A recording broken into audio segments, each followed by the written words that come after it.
श्री शिवाय नमस्तुभ्यं।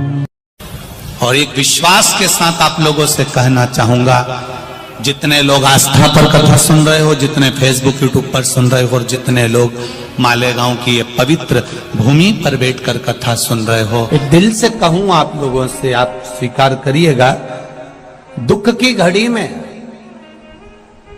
कोई आए चाहे ना आए, अगर आपने दिल से, कर्जा हो गया, समस्या विकट हो गई, तकलीफ बढ़ गई, दुख बढ़ गया, आप शंकर भगवान के मंदिर में जाकर, ये जरूरी नहीं है कि आप सीहोर आए या कहीं जाएं, आप तो आपके घर के पास में जो शिव मंदिर हो, उस मंदिर में एक लोटा जल चढ़ाना चालू कर दो, वो धीरे धीरे दुख काटना प्रारंभ कर दे, काटेगा दुख। बस जल चढ़ाने का एक नियम है शिव जी का। शंकर भगवान को जो जल चढ़ाया जाता है दुख काटने के लिए, तकलीफ काटने के लिए, कष्ट मिटाने के लिए, तो एक नियम है शंकर भगवान का जल चढ़ाने का जो नियम है। जैसे ये गौल जलाधारी है, यहां से पानी गिरता है, ये शिवलिंग है।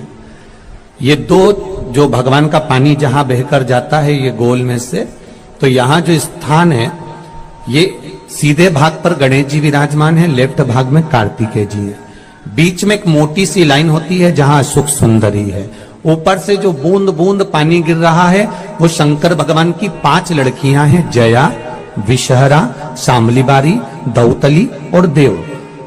जहां गोल भाग है, जहां शिवलिंग रखा हुआ है, ये माता पार्वती जी का हस्त कमल है, जिसको पीठिका कहते हैं। महाराज, जल चढ़ाने का नियम है, जब हमारे ऊपर दुख होता है, तकलीफ होती है, कष्ट होता है, बड़ी दिक्कत परेशानी होती है, तो हम जल चढ़ाते हैं। तो उस जल को चढ़ाने का नियम है, पहले गणेश जी का स्थान, कार्तिकेय का स्थान, अशोक सुंदरी की जगह, फिर माता पार्वती की पीठिका, उसके बाद जलाधारी को स्मरण कर कर जल धीरे धीरे शंकर भगवान पर छोड़ा जाता है।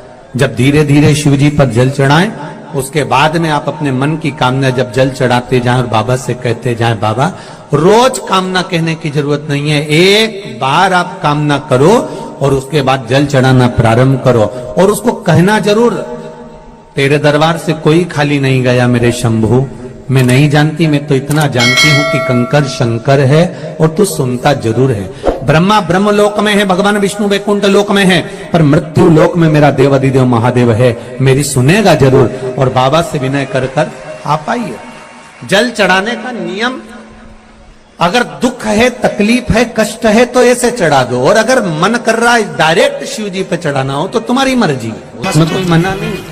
शिव तत्व किसको कहते हैं? शंकर का गुणगान, शिव का स्मरण, भगवान शंकर का मंत्र जाप किसको कहते हैं? ये वही समझ सकता है जिसके भीतर शिव समाया होगा। और एक विश्वास के साथ आप लोगों से कहना चाहूंगा, जितने लोग आस्था पर कथा सुन रहे हो, जितने फेसबुक यूट्यूब पर सुन रहे हो, और जितने लोग मालेगांव की ये पवित्र भूमि पर बैठकर कथा सुन रहे हो, आप दिल से उसकी कथा सुनना।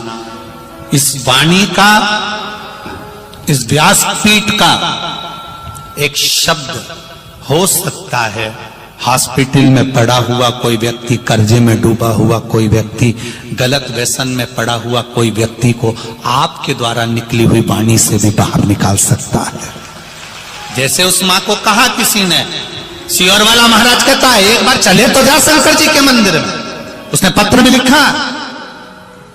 जब वो सीहोर वाला महाराज कहता है, चिल्ला चिल्ला कर कहता है, एक लोटा जल सारी समस्या का हल, तो जा। 7 साल में उस बच्चे की वाणी वापिस आ सकती है जो वाणी नहीं थी।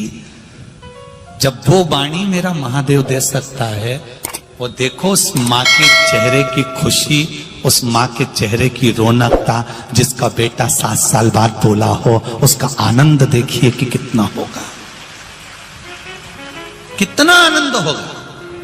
एक बात और अच्छे से समझ लीजिए, जो बच्चे चिड़चिड़े होते हैं, चाहे घर में बेटे हों, बहुएं हों, सास हो, ससुर हो, परिवार में छोटे छोटे बच्चे हों, चिड़चिड़ प्रवृत्ति करते हों या चिड़चिड़ा स्वभाव हो, जरा जरा सी बात में क्रोध आ जाता हो, बोलने का भान नहीं रह पाता हो, शब्दों के बाण चलते हो, तो महाराज प्रदोष के दिन, प्रदोष काल में बेलपत्री के पेड़ के नीचे एक जो पत्ता आपके पास में हो, पान का मिल जाए तो पान का, पीपल का मिल जाए तो पीपल का, बेलपत्र का मिल जाए तो बेलपत्र का, उस पत्ते पर मात्र थोड़ा सा शहद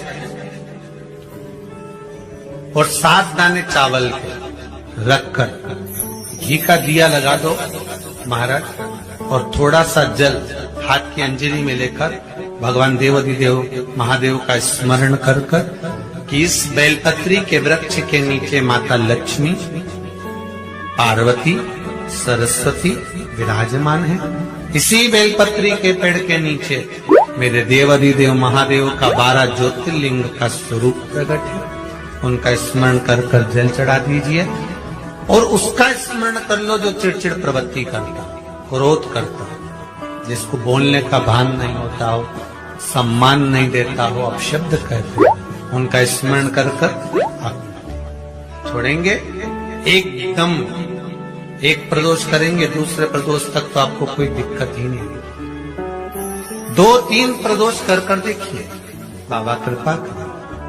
3 जगह पर अगर कोई बीमारी ऐसी हो गई कि वो समाप्त नहीं हो रही, बड़ी बड़ी तकलीफ, मतलब एक बार दवाई अगर चालू हो गई तो दवाई बंद ही नहीं हो रही है, तो उसके लिए आपको 3 जगह पर जल चढ़ाना प्रारंभ कर दो। मात्र 1 हफ्ते से ज्यादा चढ़ाना भी नहीं पड़ेगा।